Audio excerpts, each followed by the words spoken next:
Hello, good morning. Welcome po sa ating fellowship. Mic test, mic.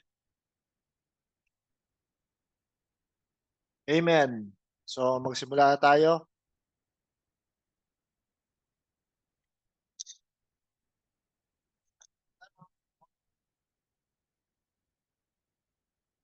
Okay.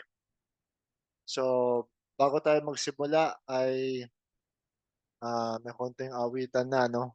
So tayo manalangin. Amen.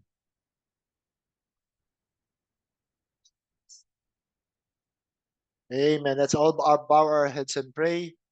Panginoon, salamat Panginoon sa iyong pagpapala. Salamat Panginoon sa isang araw punong-puno ng iyong pagpapala. Isang araw na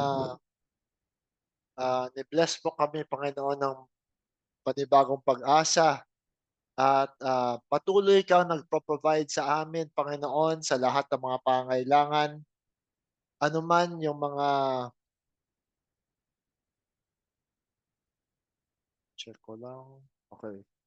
Um, Lahat po, Panginoon, ay pinagpala mo kami, pinaalam mo sa amin, Panginoon, na lahat ng aming kakailanganin ay nasa bawat isa sa amin, Panginoon.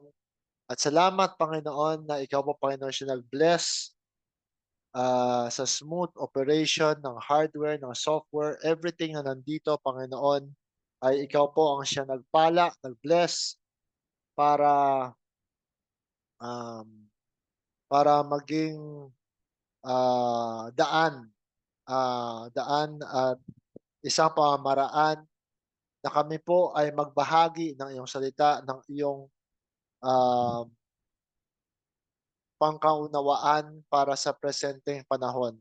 Naway Panginoon, nandito po ang iyong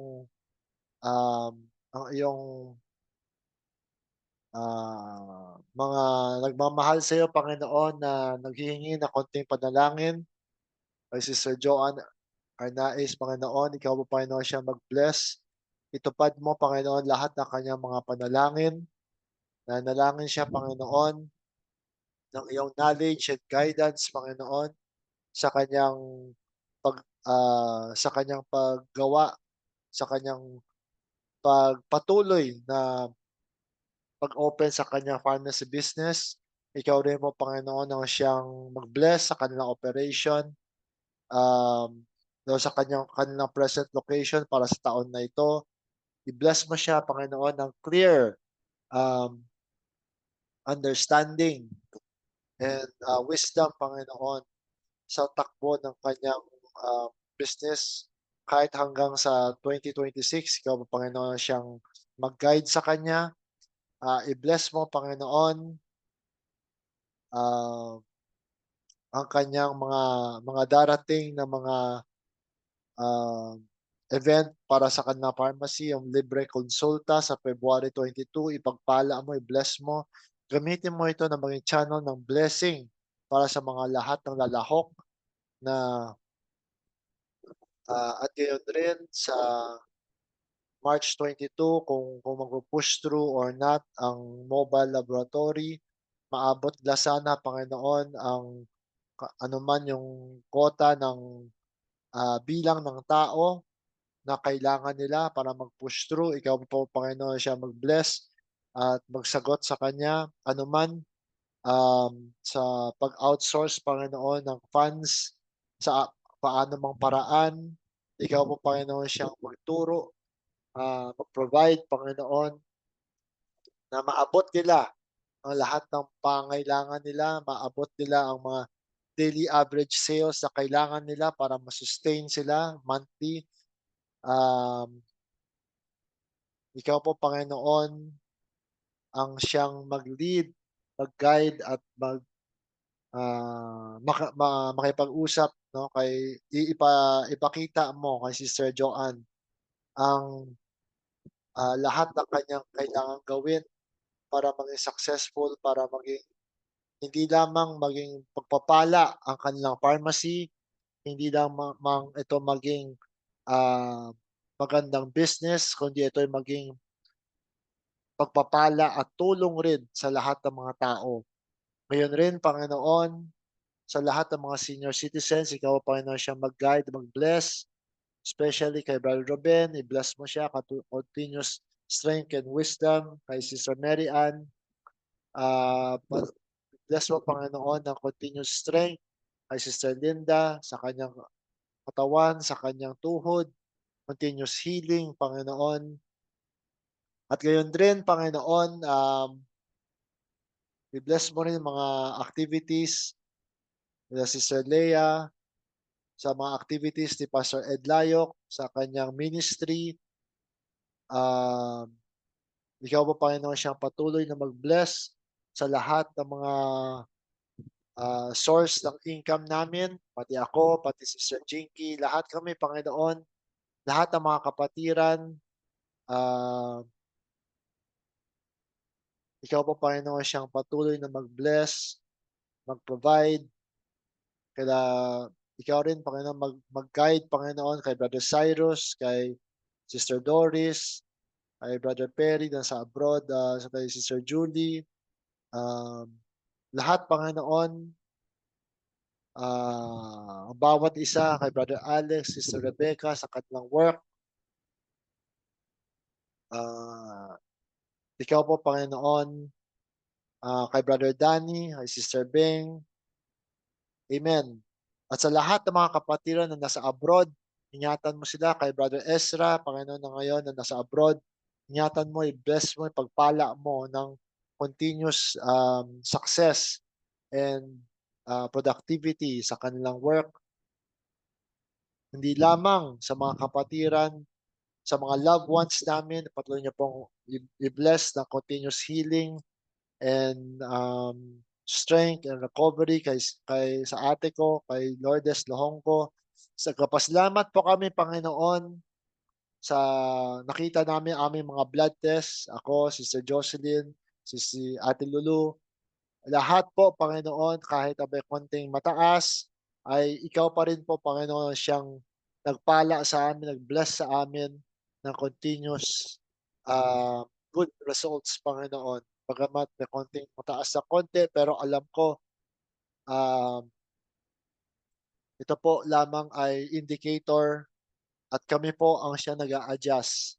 Sabi nga ni Paul, no, merong nagtanim, merong nagdilig, pero ang suma total, Panginoon, ay ang Espiritu ang siyang nagbibigay, nagpapala ng productivity and blessing, Panginoon.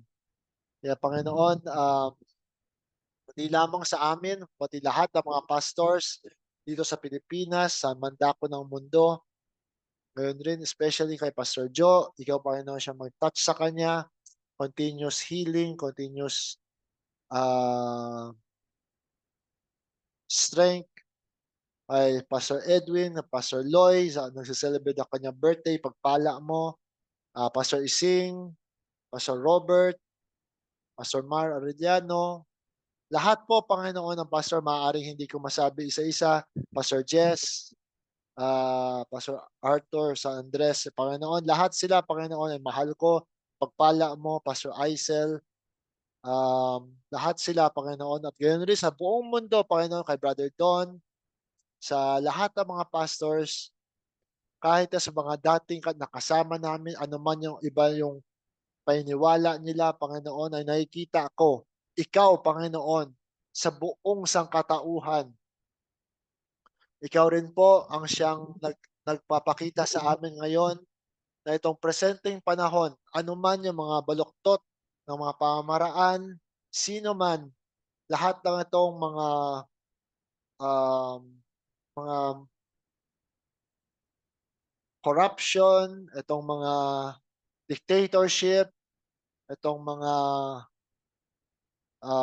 negativity, Panginoon, itong lumang sistema, Panginoon, itong authoritarian, itong lahat nito, Panginoon, nakikita namin na unti-unti na nagbabago, unti-unti nang namamatay. At nakikita ko, Panginoon, na ikaw po, Panginoon, ang siyang nag-ooperate, siyang sa Revelation pinakita na nung ikaw ang bata, pinapanganak, nandiyan ang dragon na gustong lapain ang sanggol. Ngunit ngayon, ang sanggol ay unti-unti nang nagte-take over na sa dragon. Ano man yung mga puso ng mga especially sa mga leaders, sa mga politicians, sa mga bilyonaryo, sa mga sino man yung mga nasa authority, sino man yung mga mayayaman, ikaw po, Panginoon, unti-unti na ginigising mo ang kanilang diwa, ginigising mo kanilang innate na totoong nature ng love, ng goodness. Ikaw po, Panginoon, nag-ooperate kayo sapagkat nakikita namin lahat ng mga present moment understanding na ito na nagmamanifest ka sa lahat ng tao. Nakikita namin na buhay, buhay ang iyong kagandahang loob, buhay ang iyong pag-ibig sa lahat ng tao, kahit na sino mang tao na parang tingin ng tao ay walang kaluluwa, mga dictator o anuman, na ikaw po ay unti-unting nagpupukaw sa kanilang kalooban ngayon na nakikita at patuloy namin iba-broadcast sa pamagitan ng aming vibrational frequency, ang aming pag-ibig, Panginoon, na magising lahat ng tao kung sino talaga sila. Sila po ay pagmamahal na nagkatawang tao. Sila po ay si Kristo na sa katauhan ng mga taong yon. Makita namin, ma-broadcast namin, nakikita namin ang iyong uh, pag-take over. Kagaya na sinabi mo, the kingdoms of this world has become the kingdoms of our Lord. Kailanman ay hindi po namin inaangkin na kami lamang. Hindi po, kundi nakikita namin sino man yung mga presenteng nakaupo o sino man yung mga papalit sa mga nakaupo o anumang mga events na nangyayari, hindi lamang dito sa Pilipinas, kundi sa buong mundo. We are seeing humanity taking care of itself. Nakikita namin na ikaw, Panginoon, ang pag-ibig mo, ang siyang namumuno ngayon. That everything that is good, the revealing of all, uh, correcting everything, Panginoon. Ikaw po, Panginoon, ang siyang amin nakikita, mag-manifest ka sa amin. Nagsimula na sa Amerika yung President Trump, mas naway, Panginoon, nakikita ko, Panginoon, na magsisimula na sa mga world leaders ngayon, sa religious leaders, sa economic leaders, Panginoon, ikaw ang siya maghari sa kanilang puso. Sana po ay marinig nila ang still small voice na siyang nakikipag-usap sa kanila. Kaya nakikita ko at alam ko na darating yon. Maaaring hindi namin agad-agad maramdaman. Maaaring dumaan ng ilang henerasyon. Ngunit ito ay darating at darating. Yan ang sigurado. At naramdaman namin as we penetrate this Aquarian age, this angelic age, Panginoon, we are seeing drastic changes right now. All that dictatorship, all that rules, regulations, those denominations, all those organizations is slowly melting away, Panginoon. And we are seeing the move, the spirit, the love for humanity, the care, and having a deep understanding coming from the heart, coming from a humble heart, Panginoon. A heart of true compassion. We are seeing this happening right now. So Lord, bless your minister right today, and may you guide me in revealing your what you want us to understand today. Thank you, Lord, for everything. Thank you, Lord, for your present moment understanding that you have blessed us with. All these we pray in the mighty name of our Lord and Savior, in Jesus Christ's name. Amen. Amen. Palakpakan ang Panginoon. Amen.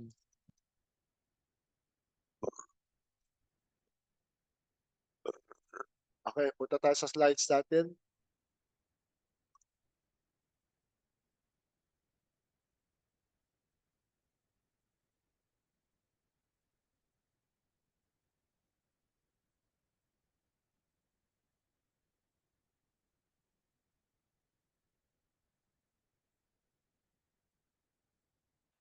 Here we are.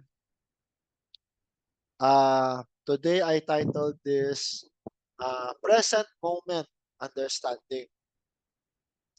Sometimes, sabi ko nga palagi,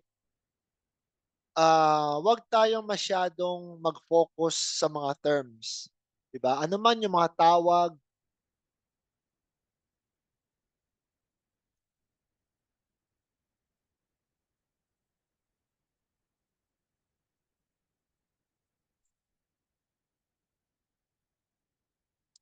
'di ba? Minsan kasi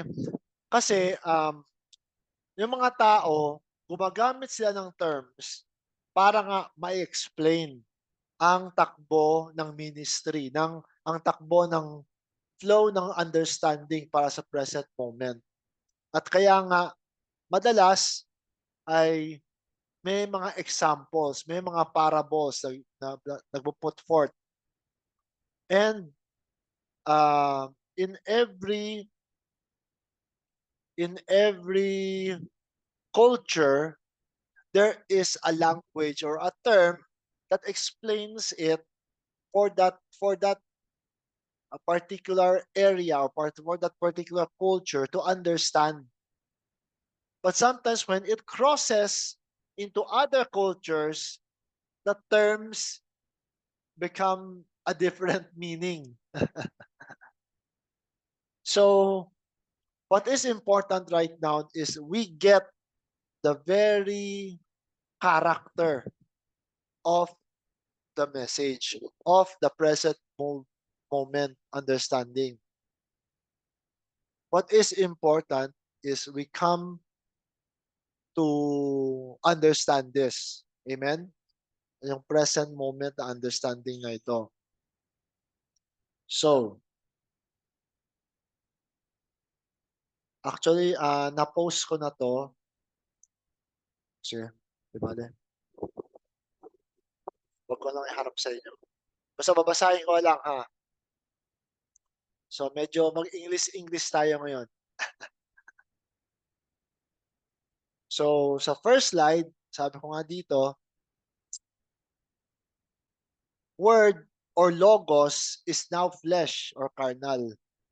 Hindi po ito, 'di ba sa John chapter 1 verse 14 sa King James, and the word was made flesh and dwelt among us, and we beheld his glory, the glory as of the only begotten of the Father, full of grace and truth, 'di ba?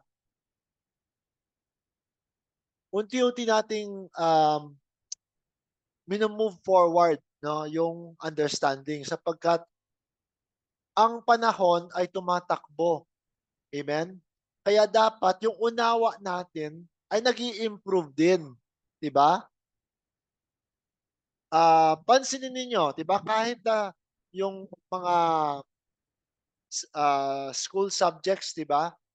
Yung school subjects na tinuturo nung 1960s ay hindi na po angkop sa present moment na yung mga tinuturo sa grade school noong 1960s, hindi na po tinuturo ngayon sa year 2020, 2024, 25 na grade school na ibang-iba na, 'di ba? Kahit na parehong sabihin natin grade school lang mga bata. So ganoon din ang unawa sa Espiritu. Kung paano ito angkop sa atin sa present moment na ito. At sa pagbasa natin dito,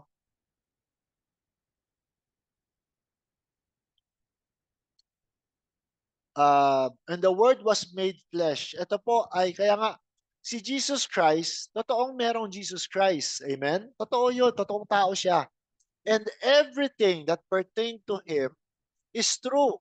'di ba? Lahat at na-fulfill niya lahat 'yon. Itong maganda, Jesus Christ was actually an example. Bagamat siya ay totoong tao, pero siya po ay example na yung buong potential ng buong sangkatauhan. Kaya nga sabi nga niya, 'di ba, firstborn. Kasi kung sasabihin mong bugtong na anak, yung only begotten son, yung kunyari sabihin natin only, kasi yung isip ng tao gano'n, eh. Gusto ko, 'di ba, bawat mga Kristiyano gusto nila maging Christ-like lang, katulad lang ni Kristo. Ayaw niyang angkinin na sila mismo si Kristo. Amen? When in fact, yun ang totoong nature ng tao, eh. Ikaw ay totoong espiritu at totoo yung potential mo na lahat ng potential na meron si Jesus Christ o lahat ng potential ng espiritu mismo ng Ama ay kaya natin maabot rin. Amen? Sapagkat ikaw yun. Kung ano yung Ama, yun yung anak, eh. 'Di ba? Nakikita lang natin na yung mga tao nalilimita sa sariling isipan kasi nila. Tayo rin, 'di ba noon gano'n rin tayo, eh. Parang for the longest time kahit na ngayon minsan may mga isipan tayo na, "Hindi ako karapat-dapat, hindi ako karapat-dapat nun." Eh, ang problema ikaw 'yan, eh, birthright mo 'yun, eh. Amen? At kahit na minsan iniisip natin, "Ay hindi, fallen nature na 'yun. Ay hindi, si Esau binenta na niya birthright niya kay Jacob." 'Di ba? 'Di ba sabi nakasulat sa Biblia na, "I love Jacob and I hate Esau." 'Di ba? Hindi naman forever 'yun, eh, porket nakasulat sa Biblia ang gano'n, kahit na ilang henerasyon dumaan, palaging binabasa natin 'yun na parang galit palagi ang Panginoon kay Esau. Eh, more than 2,000 years ago na, alam niyo ba na si Esau tsaka si Jacob nagbati na kaya? 'Di ba? 'Di ba akala nga ni Jacob papatayin nga siya ni Esau, kaya nag-ano siya, nagpakumbaba siya kay Esau. Pinauna niya yung mga anak niya, yung mga asawa niya, para kung patayin sila, alam niya galit pa rin. Eh, hindi, nung pinadaan niya, hindi ginalaw ni Esau yung mga anak niya, mga asawa niya. At nung nagkita sila, 'di ba, nagyakapan sila, nag-iyakan sila, 'di ba? At sabi nga ni Brother Don, naniniwala ako nung nag-reconcile na sila magkapatid, mahal na ng Panginoon, kung ano yung pagmamahal ng Panginoon kay Jacob, yan rin magiging pagmamahal niya kung sino ang mahal ni Jacob rin. Hindi po ba? Paano mo sasabihin na kinokondena ng Panginoon si Esau pero minahal, 'di ba? Bumalik, nag-reconcile na eh.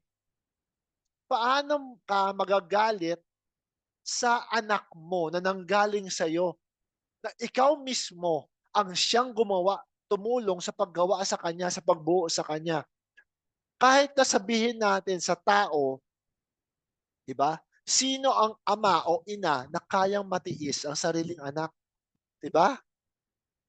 Ano pa kaya yung Panginoon na siyang may likha ng langit at lupa, na siyang ang the very embodiment of compassion, of long-suffering, 'di ba? Alam mo yung binabasa ninyong mga fruits of the spirit, lahat naman isang pinanggalingan lang naman yun, eh. It is the Great Spirit, but the Great Spirit needs humanity for it to, express and bring out its character. Now, for it to be able to bring out that character, it needs drama. It needs drama. And the drama is part of life. Amen? So, we could see here, logos or word is now flesh or carnal.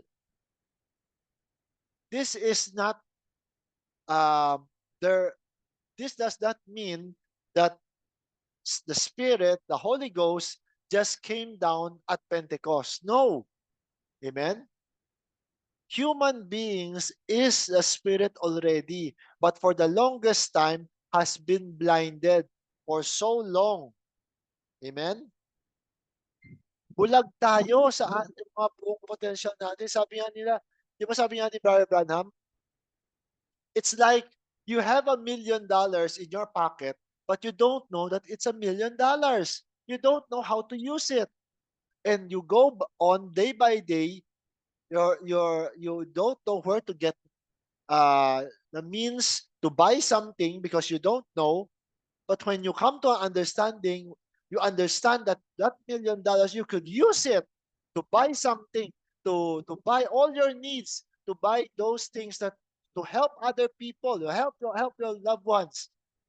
Then you can fully appreciate what you have. And that is for the longest time. We, as human beings, we were so blinded by so many rules, regulations, restrictions. Then, on our personal struggles, we have inferiority complex, we have doubt, we have, di ba? There's so many things that is hampering our full potential. We are so afraid of what people will say about us when the Spirit is trying its best to express itself. Diba? For life to be alive, it needs to express life. Diba? Sabi ko nga, yung halaman, diba? Walang lupa, pero lumalaki ng puno. Kasi buhay tayo eh. Buhay tayo, gusto natin ipakita na buhay tayo. Gusto mong mag-enjoy sa buhay mo. 'Di ba? Paano, 'di ba? Paano mabigyan ng kulay ang buhay mo kapag araw-araw ay bahay, trabaho, bahay, trabaho, bahay, 'di ba? Walang buhay, 'di ba sabi nga natin? You are not living your life. You just go home, go to work, go home, go to work. You have no social life. You are not expressing. It's like you're a robot, right? Amen? No, you are not a robot. You are a living, breathing, expressive human being. Amen? So you need to express who you really are. And there are expressions that is unique. Lahat, bawat isang tao, their expressions are unique. Amen? So the word is made flesh. The Logos is now flesh, and it is not restricting people that you should live like this only. When we were children, when we were still immature, yes, we needed the rules. We needed strict parents. We needed tutors. We needed people to teach us what we need to do because we are not yet mature. We needed all that. And it was good for its season. It was the present understanding for its time. But now that we understand, we know what we want, you know who you are, we don't need any more rules. We don't need people to keep on telling us what we need to do, what we should feel, what we should think, because we know we are. We know the things that we do, that we enjoy, that makes us happy, that makes us more energetic, and it promotes my life. It is my expression of who I am. Amen. That's why your rules, your regulations, your opinions about me is not affecting me at all. Amen? It is not affecting me in the sense that if it depends, no? If other people's opinion about me causes me to be sad, affects me, to wants me to provoke me to anger, I will not entertain that. Amen? But if people, my friends, who is always expressing positivity, beauty, productivity, camaraderie, fellowship, di ba? That is where we thrive. That is where we connect with one another. Amen? So in more ways than one, we ourselves has the full potential. Yes. We ourselves is perfect. Amen? But when we connect with others and it provokes love in us, it becomes a more excellent way. Amen? Nung panahon ni Solomon, di ba? Siya daw ang pinakamayaman, siya ang pinaka marunong na hari sa panahon ng Israel. Pero hindi niya kayang mag-isa gumawa ng napakalaking temple ni David. Amen? Kaya na siya humingi ng tulong sa sa mga unbelievers. Nakipag-alyansa siya sa King of Tyre para sa kanya kumuha ng mga marunong gumawa, sa kanya kumuha ng mga raw materials hanggang nagawa nila ang napakagandang temple ni David. At dedicate nila sa Panginoon. So, si Solomon ay type ng spiritual. At ang King of Tyre ay type ng carnal. So, ang tao merong spiritual, merong carnal. Pero minsan nag-aaway di ba? Yung laman natin sa spiritual natin.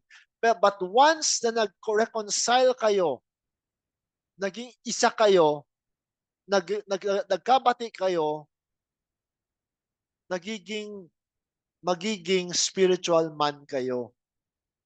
Basta kailangan ay you work together. Work in harmony with yourself. Amen? And ano pa kaya kung nag-connect pa tayo sa iba na spiritual rin na tao? At not necessary na nandito lang sa mga naniniwala lang sa mensahe. Hindi po. Amen? Kahit sinong tao. Amen? Ano man yung relihiyon, ano man yung background nila. But once na nag-connect tayo sa isa't isa, at doon natin nakikita yung meron tayong spiritual growth, di ba? Doon tayo lumalago. Amen? Lumalago tayo sa kaalaman na kung sino talaga tayo. Amen po ba?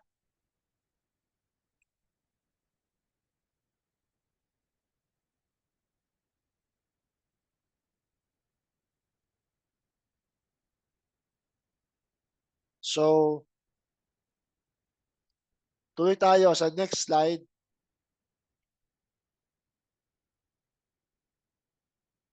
Sabi dito, actually, ni-post ko na to sa Facebook. Ito ay naging inspirasyon ko.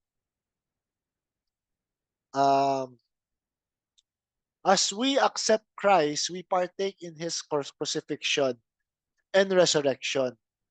Our flesh is now not our own, but Christ living in me. Sa Galatians 2, chapter 2, verse 20, I am crucified with Christ. Nevertheless, I live. Yet not I, but Christ liveth in me. And the life which I now live in the flesh, I live by the faith of the Son of God who loveth me and gave Himself for me. Diba? Sabi dito, alam nyo ba na ang bawat yung desisyon natin na pagtanggap kay Kristo ay nagpa-partake palagi tayo, nakikibahagi tayo sa kanyang pagkamatay. Amen? Sapagkat sa kanyang kamatayan, sa kanyang ibinibigay, ipinapasuot sa atin ang kanyang katwiran at inaangkin niya ang ating mga kasalanan. Ngayon, sabi dito sa Galatia, sabi ni Paul, I am crucified with Christ, nevertheless I live. Bagamat ako'y napako kasama ni Kristo, pero buhay pa rin ako. At sabi niya, and yet, buhay ako, pero hindi ako, kundi si Kristo na nabubuhay sa akin. Amen?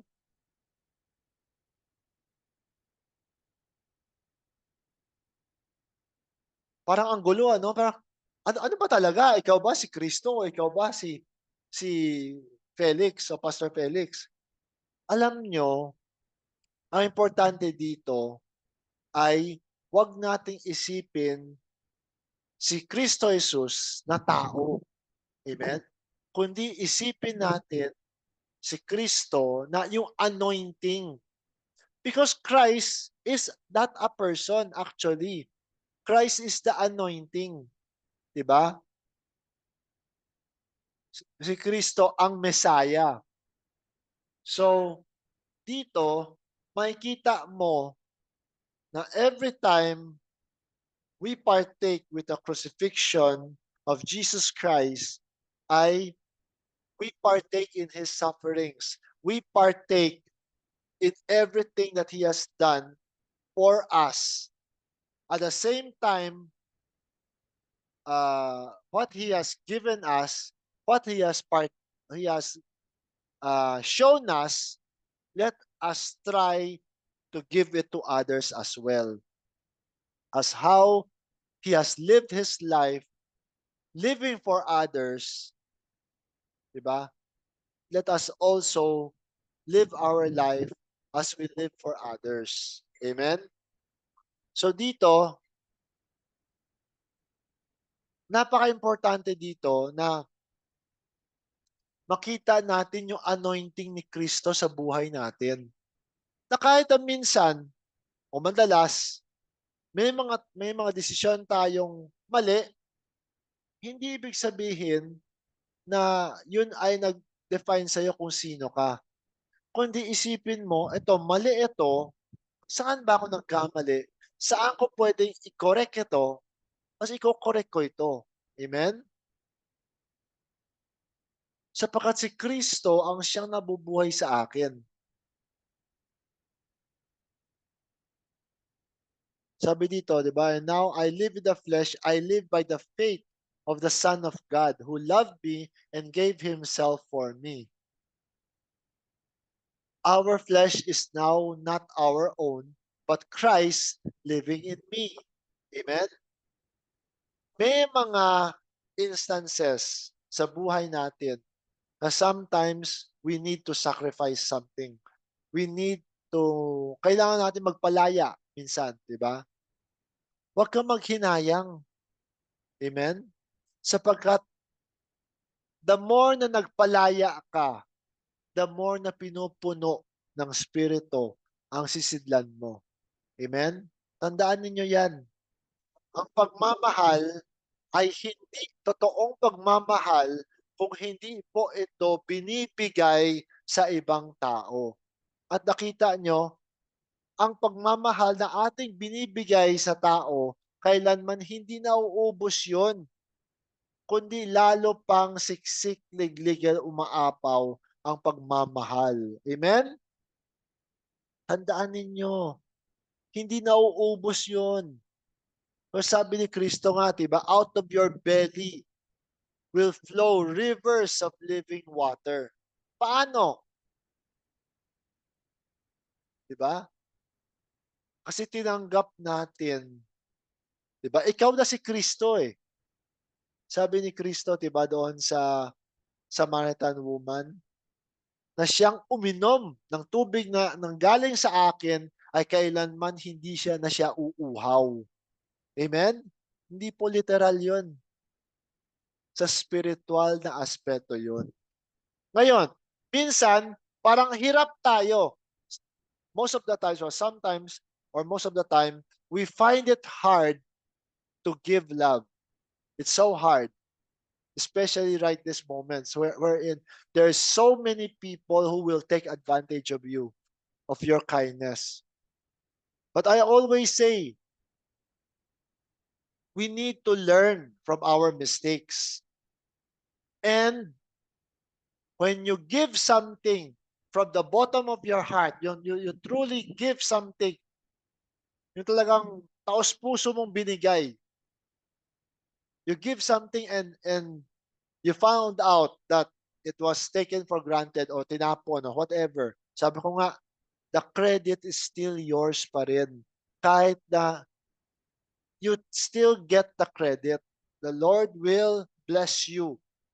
Even if you give that person and that person just throw it away, it's not wasted. Everything that is given wholeheartedly and cheerfully will has its reward. Amen? I always say, don't um, wag kang manghinayang. Sabi ko nga, diba, parang, um, there is nothing unworthy if you give love heartily. Nothing. It will never amount to nothing. Amen? Something that you have sacrificed for love, it will not waste. It will never be wasted. It will find a way to help people. It may not help the person you gave it, but that kindness will find someone to benefit from it. Sabi ko nga, 'di ba? Yung mga kabutihan na aking nagagawa sa tao, alam nyo ba, minsan bumabalik sa akin kung paano ko tinulungan ng tao, yan rin nangyayari sa akin. Amen? So love will find a way. Huwag natin hanapin. Huwag natin isipin na ito ang gusto kong resulta. Ito lamang, hindi po. Sapagkat ang galaw ng Espiritu ay mas malalim sa iniisip natin. Amen? And and sometimes, 'di ba, minsan yung hinihingi natin minsan, bakit hindi ko nakukuha agad? Kasi there is a better na darating. Kaya hindi mo agad-agad nakukuha lamang. Kasi kailangan tama tama yung puso mo para sa pagtanggap mo sa iyong blessing, tama rin ang paggamit mo sa kanya. Amen? Unexpected, yes. Amen. So sa next slide, sabi dito, as we walk in this present presence, day by day with Christ in our hearts and minds, all of our wrong decisions in life are just processes we go through, correcting us and teaching us the correct ways of thinking and going about in this world. By renewing our thoughts day by day, we learn ways that become acceptable and perfect will of the Lord for us in this earthly journey. Romans chapter 12 verse 2. Dati 'di ba, verse tayo, o i-explain natin. Ngayon, mauna muna explanation bago yung verse. Romans chapter 12 verse 2. And be not conformed to this world, but be ye transformed by the renewing of your mind, that ye may prove what is that good and acceptable and perfect will of God. Wala na yung survival of the fittest, yung kailangan siga-siga palagi. It was perfect for its time. But now, I can see love, compassion, long-suffering, kindness, yung mga fruits na akala natin mga Kristiyano lang ang meron, Nagma-manifest yan sa lahat ng tao, kahit na atheist, kahit na anong relihiyon, mga Katoliko man, Muslim, Buddhist, ano man. Kahit mismo nga sa animal kingdom, nakikita, Amen? Tapos tayo gusto lang natin, tayo lang, mga Kristiyano lamang ang meron. Ang damot pala natin noon, pastor. Inaangkin natin na sa lahat ng tao ay may potensyal. Lahat ng itong nangyayari ay nangyayari dahil may dahilan. Palagi ko nga sinasabi, may dahilan. Pero minsan kasi, kapag naiipit tayo sa sitwasyon, doon tayo na-stress. Doon tayo na, parang nafo-focus sa problema, sa stress, sa karamdaman, sa kawalan. Hindi. Huwag ganon, mga kapatid. Sickness, loss, pain, sufferings, um, those are just part of the process. Focus on yourself. Focus on the things that gives you happiness, that gives you peace, that gives you joy. And you will find out all those contrasts will eventually solve itself. Amen? Those are just part ng process, part of your character that you need to go through, teaching you. Unti-unting tinuturo ka, hinuhubog ka, 'di ba? Yung diamante, 'di ba? Hindi lalabas ang totoong halaga ng diamante na malaking bato lang. Hindi. Ang diamante, 'di ba? Kinakat, kinakat, kinakat, kinakat hanggang sa maliit na bato lang na nilagay sa singsing. Pero yung singsing na yung magkano? Oh, kumpara sa malaking diamante na walang halaga, na mas maliit ang halaga, kumpara, 'di ba? Ang ginto, ilang beses na kailangan tunawin, tunawin, tunawin para lumabas yung pagka-pure ng karak, yung karat niya, 'di ba? Amen? Ganoon din ang bawat isang tao. Lahat ng mga challenges sa buhay mo, it is just you, you shaping your character that you need to understand. You need to come to manifest. It is shaping you to become who you are right now. Amen? Kung anong pinagdaanan nila Joseph, nila David, ano man yung mga trahedya o mga challenges o mga bagyo na dumaan sa akin, sa bawat isang tao ay naghuhubog sa iyo para maging sino ka ngayon. Amen? Amen po ba?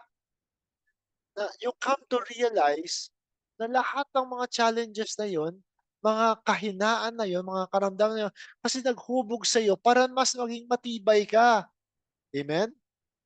'Di ba sabi ko nga, yung sa sakit, yung ano man yung grabe yung virus na yon, pero 'di ba bakit may vaccination? Yung vaccination, mahinang virus yon. Virus rin yun.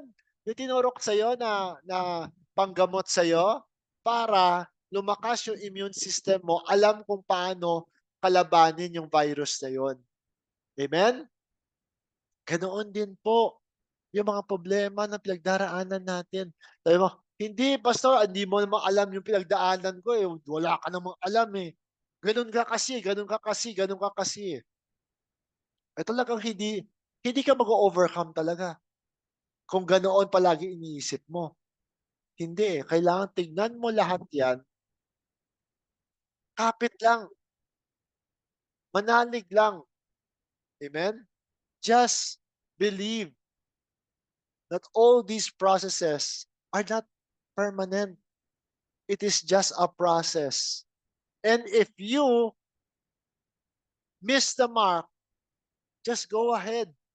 Draw another one. Buhay. As long as buhay ka, buhay ang pag-asa. Diba sabi nga nila, hope is eternal as long as you are alive. Amen? Paano yung kapag durog ka na, babang-baba ka na, lahat na wala sa'yo, alam mo anong gagawin ng mga tao? Lalo ka pang titirisin pa habang nasa baba pa. Pero sabi nga, meron ako narinig na ibang tao, alam mo kung ikaw ay nasa kailaliman na, pinakasagad na, wala ka ng ibang pupuntahan kundi pataas. Amen? Amen po ba? Amen. Huwag kang Huwag kang malumbay, huwag kang naka-focus, 'di ba? Parang baso, kalahati, puno, kalahati, walang laman. Ang taong optimistic, sabihin, basong may kalahating may laman. Ang mga taong walang pag-asa, basong kalahati, ubos na, 'di ba? Nasa isip lang pala 'yun. Amen? So dito sa next slide, Christ himself said to his disciples, I never treated you as servants, inferior, because servants never know what their masters think. But I call you friends, because everything I've learned from the Father, I let you guys know. Christ leveled the spiritual playing field to let us know that we are all of one spirit. Whatever potential Jesus Christ has is present in all of humanity. Hebrews chapter 2 verse 11. For both he that sanctifieth and they who are sanctified are all of one. Diba? Siya ang nag-sanctified, na nagpala, at silang nakatanggap, lahat ay galing sa iisa lamang. For which cause he is not ashamed to call them brethren. Amen? Ginising tayo ni Jesus Christ. Punong-puno ka ng potensyal. Amen? Punong-puno ka ng potensyal. Ngayon, paano mo gigisingin ang potensyal mo? Ang isang paraan ng paano paggising sa iyong potensyal ay ang kaalaman. Ngayon, magsimula sa kaalaman. Ngunit, ang pag-unawa ay kailangan manggaling sa iyong puso. Gagamitin mo iyong mga kaalaman at pag in-apply mo sa buhay mo, maging experience mo, at doon uusbong ang kaunawaan. Sabi ko nga palagi, sabi nga ni Bardon we cannot teach people understanding. What we are imparting to people is just information. Now it is for the people who are listening to you to get that information from you, and when they use it, when we apply it, and when they make it a way of life in their life, and they experience it actually, then the understanding will come to them. Amen? Because they themselves partake of it. Sabi ko nga palagi, diba, yung babae sa Maritana, nung bumalik, nung kausap niya si Jesus Christ, sinabi ni Jesus Christ, lahat ng buhay ng babaeng yun, bumalik siya sa bayan nila, sabi niya, ito yung propeta na hinihintay natin na propeta na Kristo, nakausap ko. Lahat ng kabayan niya pumunta kay Kristo. At nung bumalik sila, nung nakita nila yung babae, sabi nila, naniwala kami sa iyong sinabi, hindi dahil sa sinabi mo. Naniwala kami sa sinabi mo kasi kami mismo ay nakausap namin si Kristo. Ang the understanding you will enjoy a true understanding once you use the information you hear and you apply it. It becomes your experience, it becomes who you are, then understanding will come to you. Amen? Kaya nga tama sabi ni Berdon parang Itong pintuan, nasa loob ng kwarto, lahat ng laman, nandito kami sa pintuan, tinuturo sa inyo, "Oh, yan, yan, yan, yan, yan, yan." Pero nasa iyo na pumasok para i-analyze mo, 'di ba? Nasa pintuan kami sa isang kwarto, sabi ko, nandiyan sofa, nandiyan yung upuan, nandiyan yung table, nandiyan yung laptop. Pero nasa iyo ang gumamit doon, 'di ba? Hindi mo ma-appreciate yung sofa, yung table kung hindi mo siya ginamit, 'di ba? Puwede ko i-describe sa iyo kung gaano kalaki, gaano kagara, gaano kasarap ang pagkain. I-describe ko sa iyo lahat ng masarap na pagkain, eh, hindi ka kumain, 'di ba? Hindi mo ma-enjoy. Pero nung sinabi ko sa'yo, ang sasarap ng mga pagkain na ito, tapos pumunta ka, nakisalo ka sa akin, sasabihin mong talagang masarap nga yung sinabi mo, pastor, kasi kumain rin ako. 'Di ba? Pero nasa sa'yo yun na kailangan pumunta ka para kumain. Wala sa akin ang kapangyarihan na ipalasap sa'yo yung sarap ng pagkain. Kailangan ikaw mismo magdesisyon na pumunta ka dito kung saan ko tinuturo yung pagkain, kumuha ka ng pagkain, kinain mo yung pagkain, nasarapan ka. 'Di ba? Nakuha. Kasi kahit na sabihin ko anong description ko ng pagkain na yon, tutulo lang laway mo, 'di ba? So yan ang 'di ba, yan ang present moment, 'di ba? Ang layo, 'di ba? For the longest time. 'Di ba noon, palagi gusto natin understanding, ito ang kaunawaan natin basta kung anong sinabi ng pastor, anong sabi ng propeta, yun lamang ang i-quote mo. Yun doon ka lamang. Kapag iba ang sinabi mo, hala lagot ka, backslide ka, hala judgment ka, hala papaluin ka ng Panginoon. Wala ng gano'n. Amen?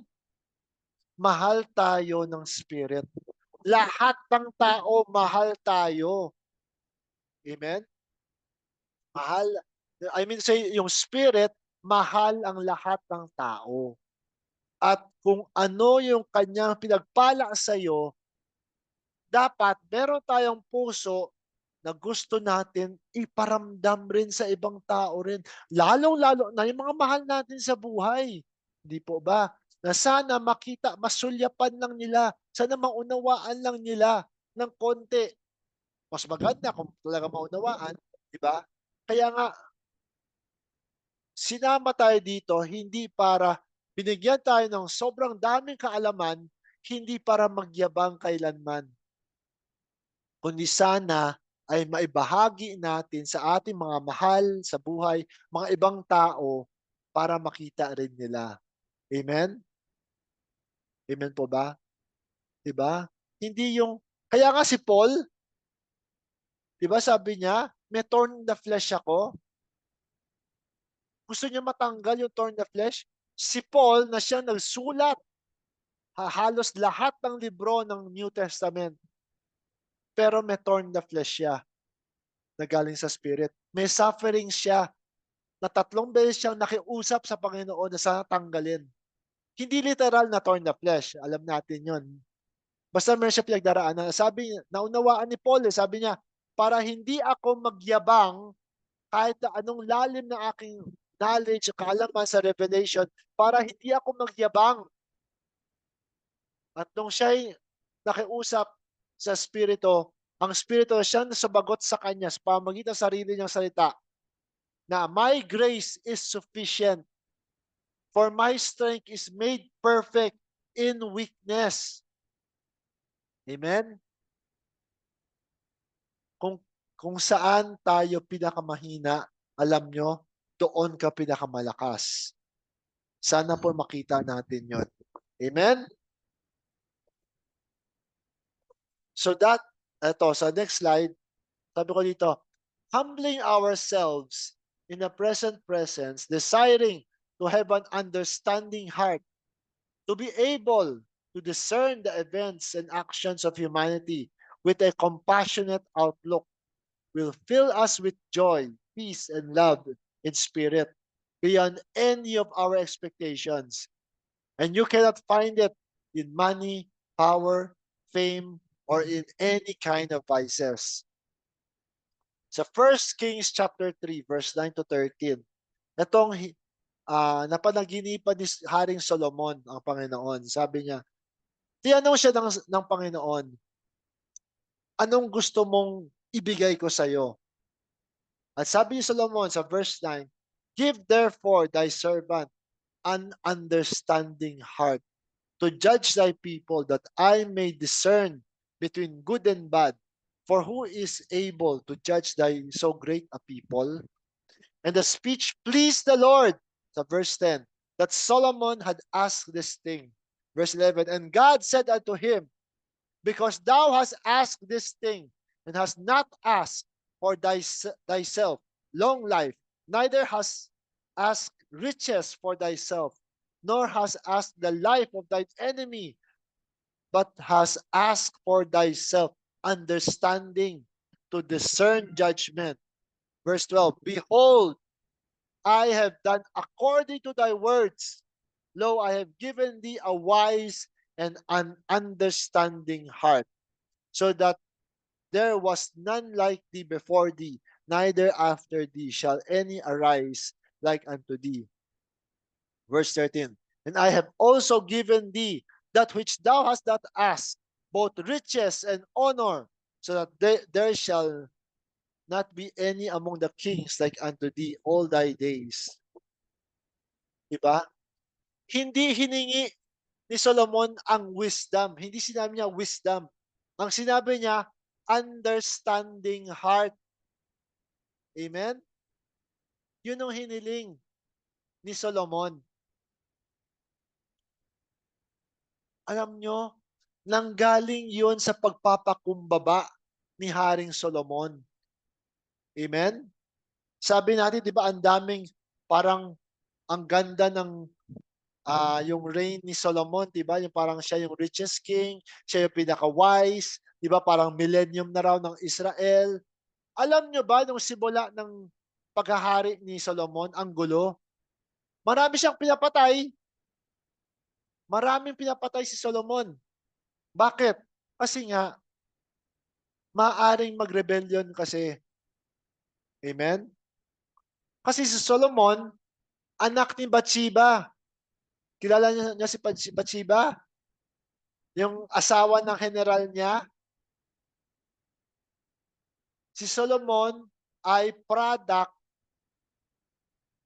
ng pangangalunya ni David. Kaya napakaraming tao na against kay Solomon. Biruin mo, hindi kinuha anak niya sa mga legal niyang mga asawa. Kinuha sa pangangalunya.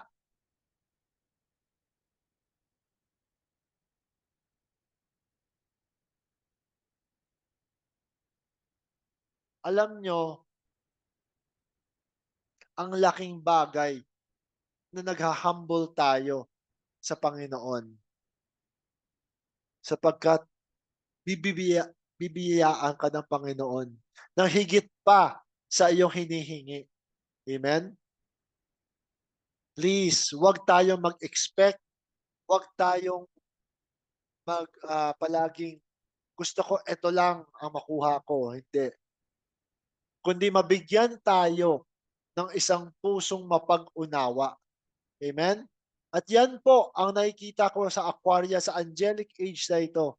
Ang importante na what is very important right now for us to have an understanding heart, humbling ourselves the present presence. Alam niyo kung ano yung lalim ng unawa mo dito sa present moment na ito, sa present understanding na ito, kailangan mas malalim pa ang iyong pagpapakumbaba. Diba? Diba yung mga palay, kung hitik na hitik sa bunga, ano yon, diba? Nagbabaw siya, diba? Aba, alam mo yung palay na walang laman? Matayog siya. Tumayo. Kasi alam mo walang laman.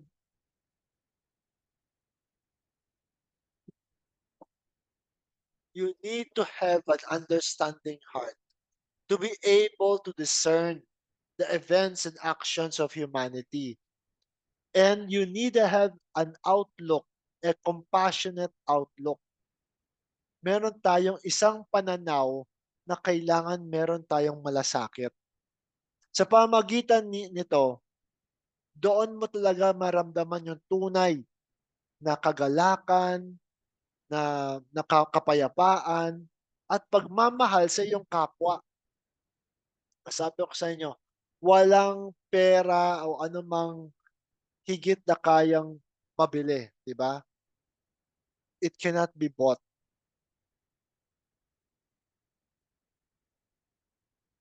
So sa next slide, sabi dito ni Sister Jocelyn, it takes an act of kindness for someone that may be in a restless situation to believe in themselves that they are worthy of care, love, and concern. Alam nyo ba yung mga tao, yung mga nawawalan ng pag-asa, bakit sila nagnanakaw, bakit sila gumagamit ng mga pinagbabawal na gamot?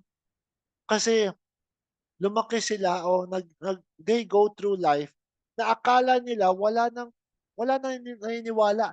They go through life na kahit na sila mismo hindi na rin naniniwala sa sarili nila.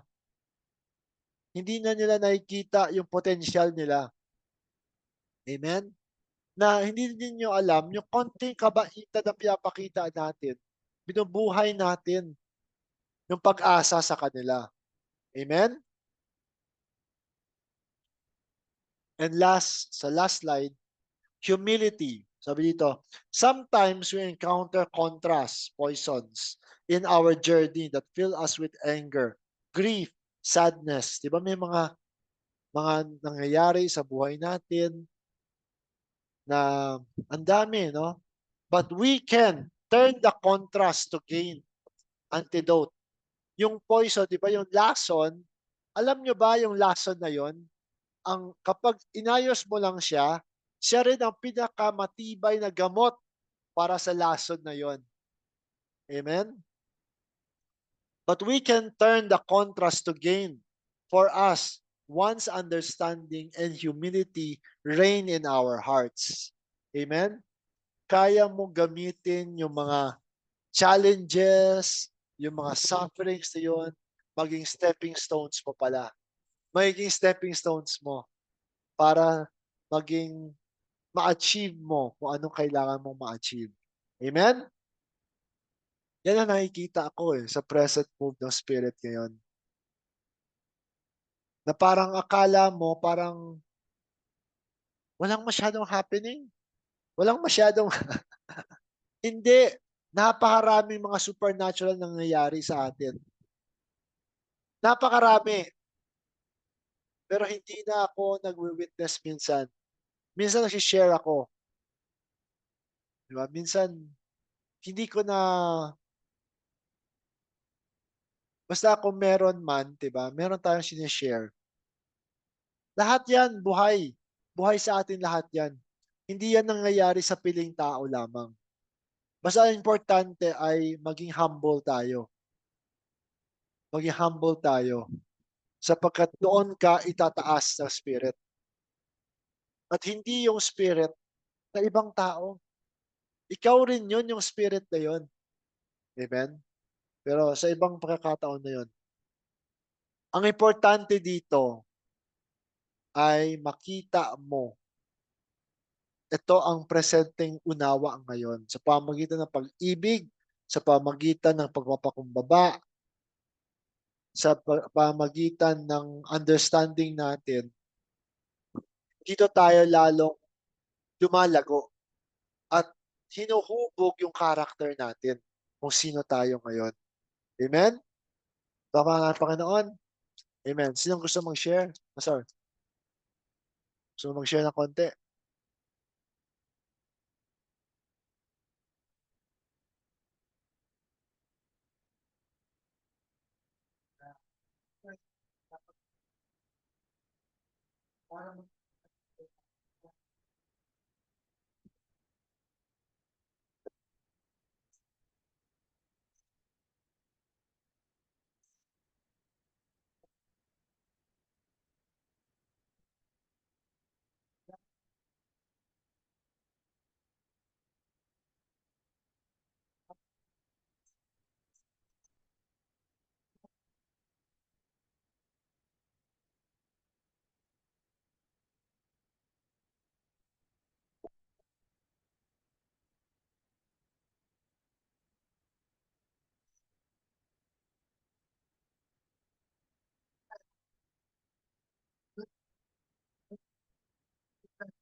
Na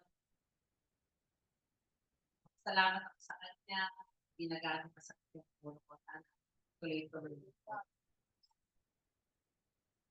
Sa ano ko lang sa tayong pastor, pagiging kindness na doon din na kasi meron akong isang kamag-anak, talagang bad siya.